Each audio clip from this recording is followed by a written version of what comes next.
this will break your heart. I'm never gonna hold you back. I'm always gonna have your back. So try to remember that. I hope you're happy. I hope you're Hello, hello, beautiful people. Good morning. Whoa, whack myself in the face. It is Saturday morning, and I like today's reading because I have a cool little story to share with you when I'm done with it. So here goes. It starts with a quote from Pierre Corneille. The manner of giving is worth more than the gift. Most of us grew up learning it's better to give than receive. While it's true that it's good to give to others in need and to think of others before ourselves, some of us become dependent on giving as the only way we can feel good about ourselves. Our self-worth is so low that giving becomes necessary to our self-esteem, and we are blind to what others are trying to share with us. Now we're learning to share our blessings with others and let others share with us. We may share our feelings and thoughts, our time and talents, and our money and possessions, especially with those in need. But we need to be gracious and willing to receive what others want to share with us too. The fellowship of our 12-step recovery program is based on such a willingness to share. Giving and receiving are meant to exist together in balance. Today, may I be willing to receive what others wish to give me, even as I am willing to give to others. Okay, I have a giving and receiving story that I want to share with you because it was really cool and ultimately really life-changing, to be honest. So I wanted to go on the Asia trip that you guys know about from January. I wanted to go probably for a year, like however long I knew about the trip I heard about on Paul's podcast. And I was involved with someone at the time, and I asked if they wanted to go, and he was opposed to it being a recovery format and structured. The response I got was something like, no, if I go, I want to go to the beach or whatever. So after we were on, I think I knew before it was even all settled that we were going to go our separate ways. I wanted to book the trip, and I had a conversation with myself, and I was like, I'm going to do it. And then I decided, I knew I was going to be starting the podcast, and I knew I had some other goals, so I kind of tabled it, and I wasn't going to go. So I'm down in Connecticut in July, and I'm with a friend of mine who was going through a divorce and just having some struggles. You know, she's a single parent, trying to navigate unexpected expenses like the divorce, try to put her kid through private school, all those things. She had a lot on her plate, a lot more than I did, for sure. So we're at a Renaissance fair, and she's just the kind of person who just doesn't accept gifts. She just is not that kind of girl. And we were in line for lemonade. We were talking, and I treat for lemonade. No big deal. And then, we finished the Renaissance fair, and later that night we go out for dinner and ice cream. And I call home to Mom, and I was like, hey, do you guys want ice cream? We're just getting ready to leave. So it's me and all these ice cream orders, and then her and her daughter. But ice cream's, I was the bulk of the order. So I pick up the tab, and she wants to be frustrated with me. She's taking me treating, I think, as some sort of sign of weakness, or that it was a, pity. And it wasn't like that at all for me. And I had actually heard a podcast the prior week, or really within a close proximity of when I was down there and this was happening. And it was Brooke Castile, and I've mentioned her show before. I really believe that that show has just made such a good impact on my life. Anyway, Brooke was talking about how sometimes the giver isn't giving, it's not about the receiver. It's not like, oh, I don't think you can afford this, or I'm doing this because I pity you. Sometimes it's just the givers want to do things to make them feel good. Like this talks about in the reading. Now the reading's talking about it almost to the other extreme, but it's still a cool story, so you got to hear the rest of it. So I explained this to her. I'm like, listen, this isn't about, you in the sense that I don't think you're capable. I know you could have paid for your own dinner. Just sometimes when people want to give you things, you got to just be gracious and accept and just say thank you and move on. And I'm sure there's probably women out there and even men, because I know a guy that really has a hard time accepting a compliment, but sometimes we just don't even want to be gracious about that, right? Like if a guy tells you you're beautiful or you look nice, I think a lot of people tend to go, but I look fat in this, but I this, but I that. So we're just not really good at receiving, right? So anyway, that's on a Saturday, and I'm still navigating this breakup kind of thing.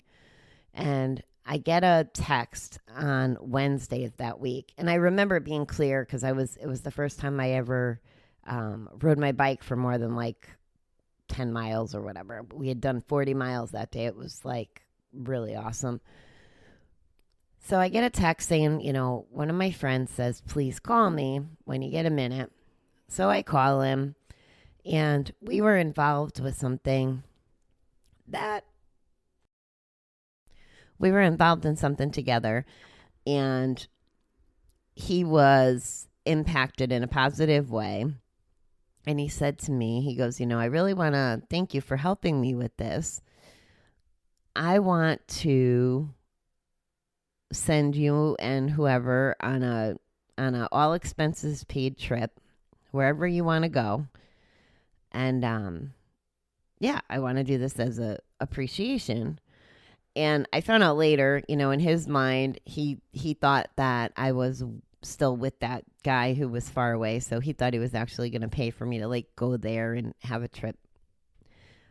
But that was kind of off the table. But when I got this call, I was like, oh, I feel like the universe is giving me my Asia trip because I still want to go. Maybe this is what is supposed to happen. So I said to him, well, let me think about it. I was like, this is kind of a big deal. I've never accepted anything like this before. And what's going on in the back of my mind is this situation in Connecticut the weekend before, where I wanted a treat for dinner, and it was about, that's what I wanted to do. And I would have been upset if my friend gave me, a hard time or wouldn't let me do it. So I had to reframe it from the person now wanting to give me something. So I call him back on Friday, and I said, okay, here's the deal. I appreciate the fact you're giving me a gift, and I will accept it. But here's the parameter. I want to go on this trip, and it's a big deal. Like, it's a really big deal. It's not as, price-wise, it's not the same as just flying to another state. Flying to another country. I'm going on a retreat. So my proposal was that we would split the cost, which we did. And I went on the trip, and it was very pivotal. I've been engaged more and more with the group of people that I went on the trip with. I love them to pieces. They're people that I know. Maybe we don't talk every day, but we're going to be connected for life. And then I just love and appreciate that. And for example, today, this is some of the universe bringing me on a path. And I know I totally digressed from exactly how the reading meant it, but I love this story. So today, for example, I am going to be hanging out on a webinar with some of the people from Asia and then other new people. So I'm expanding my horizons. And it's just like the gift that keeps giving by, the whole pay it forward thing it can be so beautiful. And what I learned out of that experience, as hard as it was, because I don't like taking things either. I feel funny about it.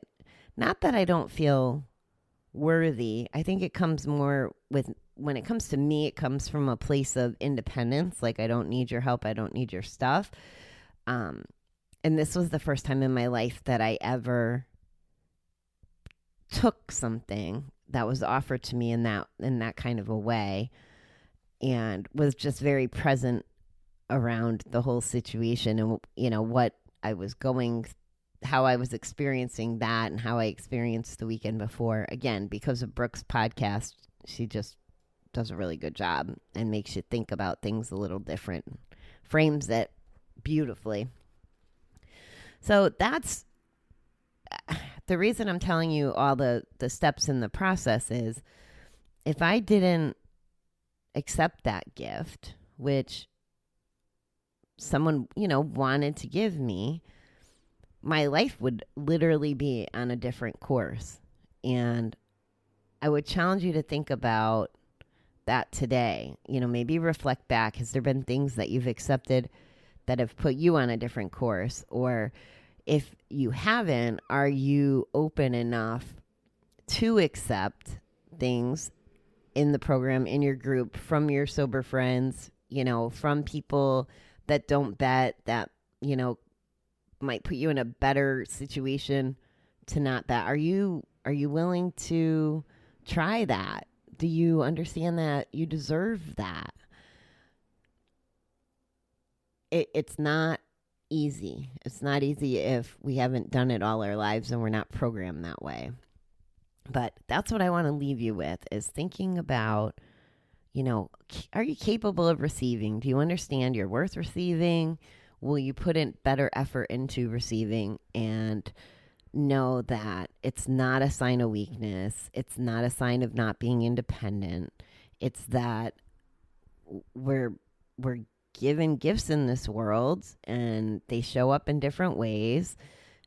And it's okay. It's okay to accept them and appreciate them. And hopefully you're positioned someday to be in an opportunity to be the giver for all those, right reasons. I don't want you to give because you have the low self-esteem, like this book is saying. That's a whole separate animal.